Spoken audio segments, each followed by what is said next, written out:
आइए अगले सवाल पे चलें। Ramesh deposited ₹15,600 in a fixed deposit at the rate of 10% per annum simple interest. After every second year, he adds his interest earning to the principal.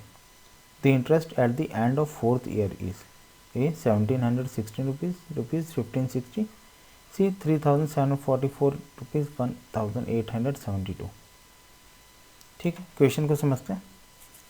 Ramesh ने FD में 15,600 रुपये जमा किए 10% के दर से एनुअल सिंपल इंटरेस्ट पे। ठीक है, तो हर 2 साल बाद क्या करता है, वो इंटरेस्ट को प्रिंसिपल अमाउंट में जोड़ देता है।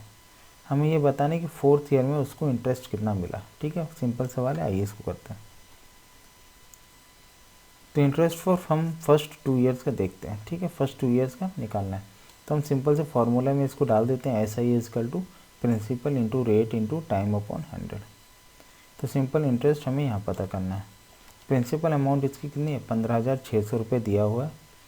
रेट ऑफ इंटरेस्ट 10%, 2 साल की बात कर रहे हैं, तो 2 ईयर्स में इसको कितना इंटरेस्ट मिला, 2/100। 0 0 कैंसिल, 156 इंटू 2 312 इंटू 10 3,120 रुपीज़। ठीक है, ये इसको सिंपल इंटरेस्ट मिला 2 साल के लिए। तो अब इसको ये क्या करता है, हर 2 साल बाद प्रिंसिपल में ऐड कर देता है। तो एक तरह से आप उसको बोल सकते हैं कंपाउंडिंग कर देता है ना, ऐड कर देता है प्रिंसिपल में।